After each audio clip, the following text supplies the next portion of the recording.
મહારાષ્ટ્ર રાજ્યના પાલઘર જિલ્લાના દહાણુ તાલુકાના કાસા પોલીસ સ્ટેશનના બે ગરફોડ ચોરીના ગુનાના આરોપીઓને સરળી પોલીસે સોના ચાંદીના દાગીના તથા મોબાઈલ ફોન મળી કુલ ₹12,52,000ની મત્તા સાથે પકડી પાડ્યા છે. સરળી પોલીસને એક ટીમ નિયોલ ચેકપોસ્ટ ખાતે વાહન ચેકિંગ કરી હતી. તે દરમિયાન બાતમી મળી હતી કે દિલખુશ ઉર્ફે દિલ્લુ બાંછડા તથા અંકિત ગોદાવત તથા રાજેશ માલવી નામના ચોરો મહારાષ્ટ્ર રાજ્યના કાસા પોલીસ વિસ્તારમાંથી ગરફોડ ચોરી કરેલા સોના ચાંદીના દાગીના સાથે થોડી વારમાં અંત્રોલી ગામ તરફથી ચાલતા નિયોલ ચેકપોસ્ટથી સુરત શહેર ખાતે આવનાર છે. હકીકતના આધારે પોલીસે વોચ ગોઠવી હતી. ત્યારે હકીકતના આધારે દિલખુશ ઉર્ફે દિલ્લુ બાંછડા તથા અંકિત ગોદાવત તથા રાજેશ માલવી આવતા પોલીસે તેને પકડી પાડ્યા હતા. પોલીસે તેઓની પાસેથી ₹10,96,000ના અલગ અલગ સોનાના દાગીના તથા ₹1,37,000ના તથા 2 મોબાઈલ ફોન મળી કુલ ₹12,52,000ની મત્તા મળી આવી હતી. આમ સાવલી પોલીસે મહારાષ્ટ્ર રાજ્યના પાલઘર જિલ્લાના દહાણુ તાલુકાના કાસા પોલીસ સ્ટેશનના બે ગરફોડ ચોરીના અનડિટેક્ટેડ ગુનાઓ શોધી કાઢ્યા છે.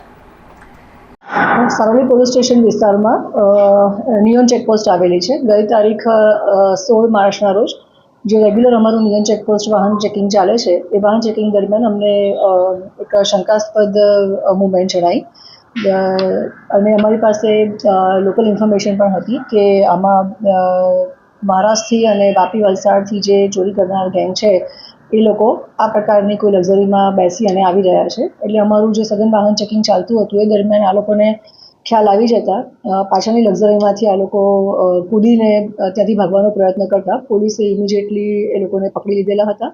એમની પાસેથી જે મુદ્દામાલ રિકવર કર્યો છે એ આશરે 12.5 લાખ જેટલો છે, જેમાં સોના ચાંદીના દાગીના પણ છે. અને ઇન્ટ્રોગેશન દરમિયાન ખબર પડી છે કે મહારાષ્ટ્ર રાજ્યના જે પાલઘર જિલ્લો છે ત્યાંનું દહાણુ તાલુકાના કાસા પોલીસ સ્ટેશન વિસ્તારમાં 2 ફરિયાદ દાખલ થઈ છે ગરફોડની. જેનો જે આ મુદ્દામાલ છે એ મુદ્દામાલના જે ફોટોગ્રાફ્સ છે અમે મહારાષ્ટ્ર પાલઘર ખાતે જે કાસા પોલીસ સ્ટેશન છે ત્યાંના અધિકારી સાથે શેર કરતાં ખબર પડી કે ત્યાંના જે ગરફોડ કરી છે એ જ મુદ્દામાલ આ છે. એટલે અને કાસા પોલીસ સ્ટેશનના મહારાષ્ટ્રમાં ગુનો પણ દાખલ થયેલા છે 2 ગરફોડના. એના આધારે આ ત્રણેય જે આરોપી છે જેનું નામ છે રાજેશ મદનલાલ માલવી, જેની ઉંમર છે 29 વર્ષ, જે મજૂરી કામ કરે છે, જે ગામ ચડોલી તાલુકો નીમચ અને મધ્યપ્રદેશનો રહેવાસી છે. બીજો આરોપી છે દિલખુશ ઉર્ફે દિલ્લુ પપ્પુ બાંછડા કર્માવત, જેની ઉંમર 23 વર્ષ છે, જે મજૂરી કામ કરે છે અને જે પીપલિયા રૂડીરાવજી થાના મનાસા મધ્યપ્રદેશમાં રહે છે. ત્રીજો આરોપી છે જે અંકિત મુકેશભાઈ ગોદાવન, જેની ઉંમર 25 વર્ષ છે, જે મજૂરી કામ કરે છે અને જે ગામ સડોલી થાના નીમચ મધ્યપ્રદેશમાં રહે છે.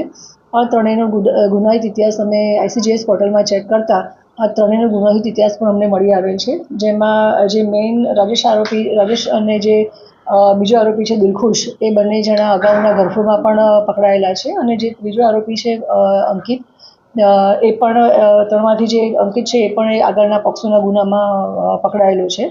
સો જે અત્યારે આપણે ટેકનોલોજીનો યુઝ કરી રહ્યા છે ડિપાર્ટમેન્ટમાં, એમાં પણ ICGS પોર્ટલમાંથી અમને એમનો આગળનો ગુનાહિત ઇતિહાસ મળેલો છે, જેના આધારે અમે આ લોકોને અટક કરેલી છે. મુદ્દામાલ પણ અમે રિકવર કર્યો છે. અને નિયોન ચેકપોસ્ટ જે સારોલી પોલીસ સ્ટેશનમાં લાગે છે ત્યાંના જે PI છે સંદીપ વેકરિયા, ત્યાંના જે અમારો સર્વેલન્સનો સ્ટાફ છે PSI ધનંજય, સર્વેલન્સ PSI મેદપરા છે, બીજા અમારો ત્યાં જે રેગ્યુલર નિયોન ચેકપોસ્ટ ઉપર ચાલે છે વાહન ચેકિંગ, એમાં જે એમની શિફ્ટ હતી એ વિપુલસિંહ અને વિલેશભાઈએ બહુ જ એલર્ટનેસ બતાવી અને વાહન ચેકિંગ દરમિયાન આ સરસ ડિટેક્શન અમારું થયેલું છે. જે સંદર્ભે અમે ત્યાં જે થાના છે કાસા થાના, ત્યાં પણ આ માહિતી શેર કરી છે અને આરોપીને પણ અમે હેન્ડઓવર કરીશું. ચોરી કરીને ગુજરાત આવવાનો પ્લાન શું હતો? ચોરી કરી અને એ લોકો જે ટ્રાન્સપોર્ટેશન માટે થઈને જે ટ્રાવેલ્સમાં બેસી અને સુરતમાં આવ્યા હતા અને ફરી પાછી બીજી બસ ચેન્જ કરીને મધ્યપ્રદેશ જવાના હતા. આ લોકો જાતે અત્યારે પ્રાઇમરી ઇન્ટ્રોગેશનમાં અત્યારે અમને એવું ખબર પડી છે કદાચ એ પાછળથી બીજો કોઈ પ્લાન અહીંયા કરવાના હોય. તમારું ઇન્ટ્રોગેશન ચાલુ છે અને પ્રાઇમરી ઇન્વેસ્ટિગેશનમાં એટલી ખબર પડી છે કે ત્યાંથી ચોરી કરીને સીધા એ લોકો ટ્રાન્સપોર્ટેશન માટે થઈને જ અહીંયા આવ્યા હતા.